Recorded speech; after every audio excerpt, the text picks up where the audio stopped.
There are crimes that shock a neighborhood, and then there are crimes that silence an entire city. On a small block in West Philadelphia, inside an unremarkable row home, a darkness unfolded so deep, so cold, that 25 years later, its echo still haunts the streets. This is the story of the Lex Street Massacre, the deadliest mass murder in modern Philadelphia history.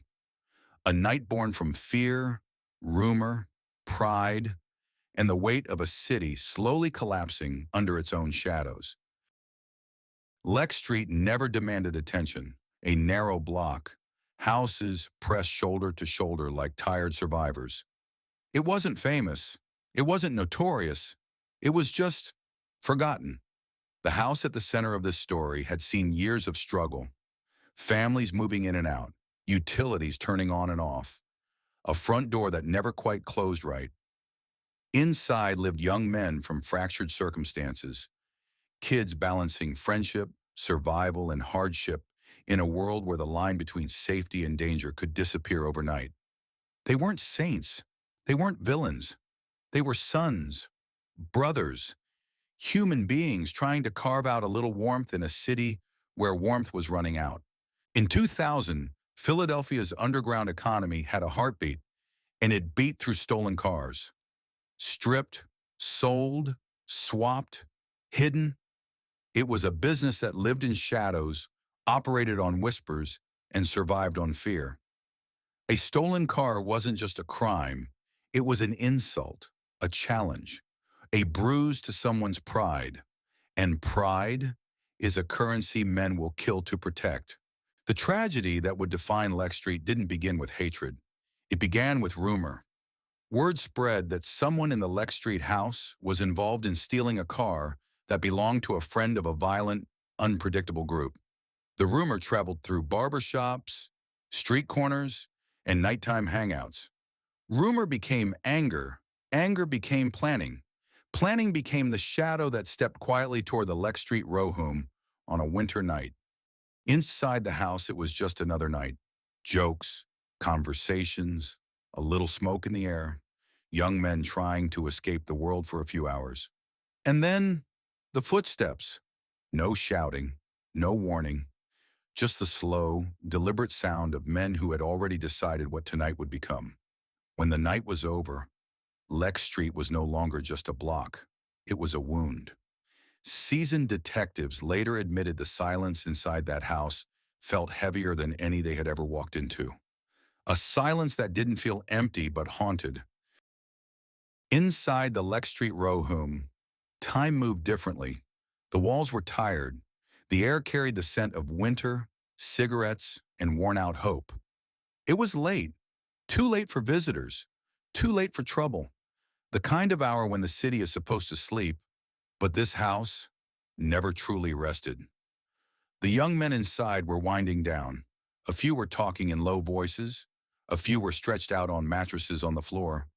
One sat by a window, listening to the wind slip under the frame. They were tired from life, from the streets, from the cold.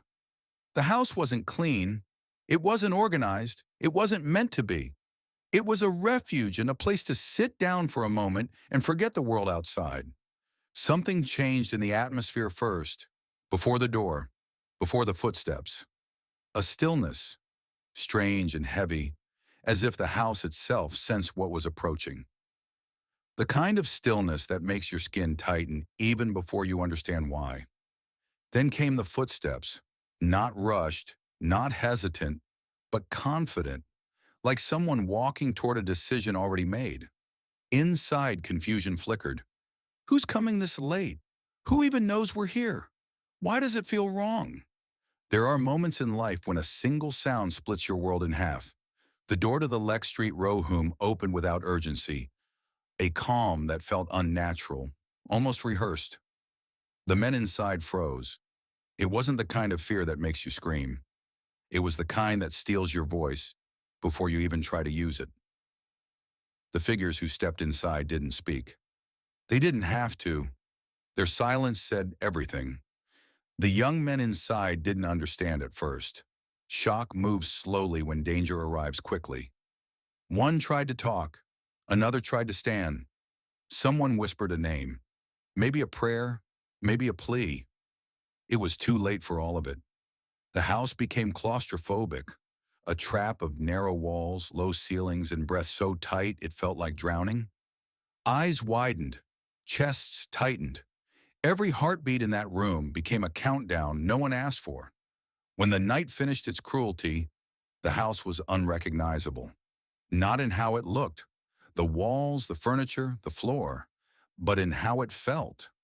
Cold, empty room, police flashlights sweeping. The silence left behind didn't feel empty, but haunted. Like the air itself remembered every second of a night that should never have existed. Veteran investigators later said they had never felt anything like it. A quiet so thick it wrapped itself around your spine. A house that wasn't just a crime scene, but a graveyard of potential. The city wouldn't know it yet, but nothing about Philadelphia would ever be the same again. If Philadelphia needed answers, not tomorrow, not next week, now.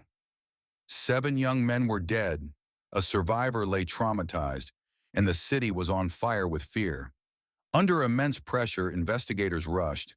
They followed shaky witness statements, rumors, half-truths. Tunnel vision set in like frost.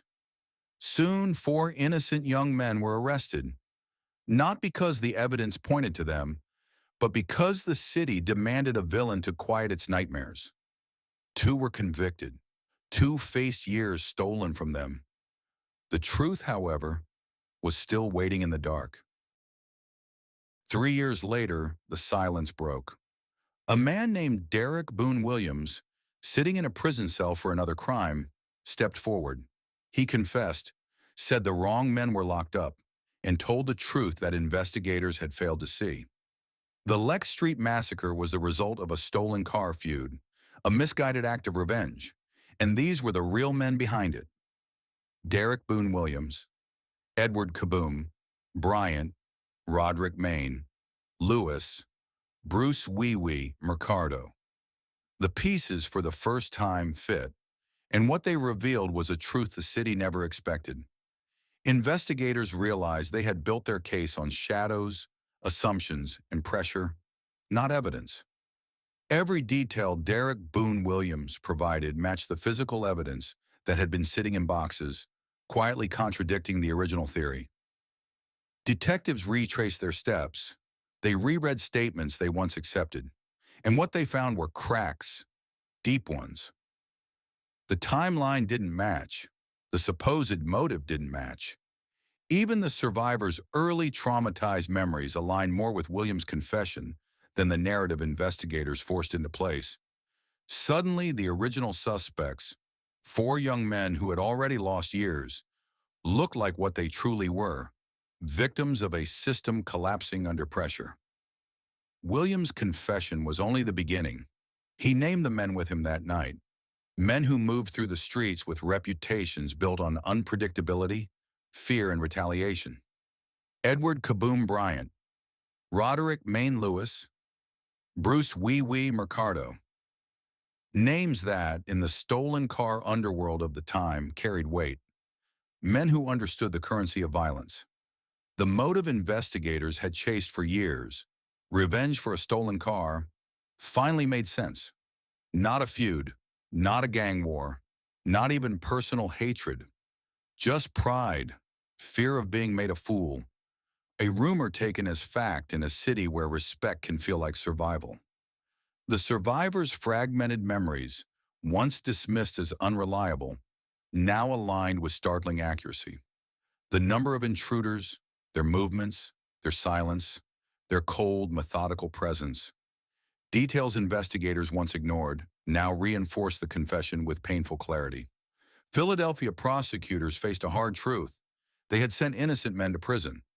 The original convictions were dismantled piece by piece, exposed as products of desperation, tunnel vision, and fear of public outrage. The city had chosen speed over truth, and it cost young men years of their lives and families years of peace. As Bryant, Lewis, and Mercado were arrested, there was no sense of triumph, Families who had lost sons didn't get closure. They got the confirmation that the wrong people had been punished first.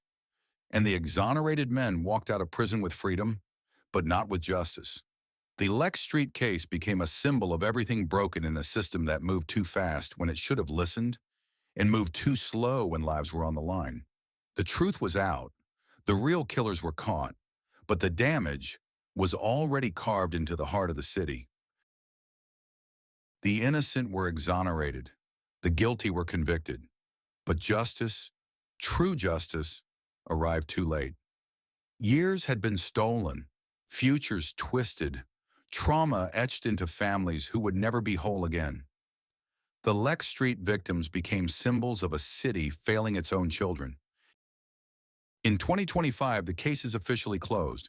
No new suspects, no secret accomplices, no reopened files. But in West Philadelphia, memory has its own laws. Some say others knew, some say others helped, some say the house still feels wrong at night. None of it proven, all of it whispered. Lex Street is quiet now.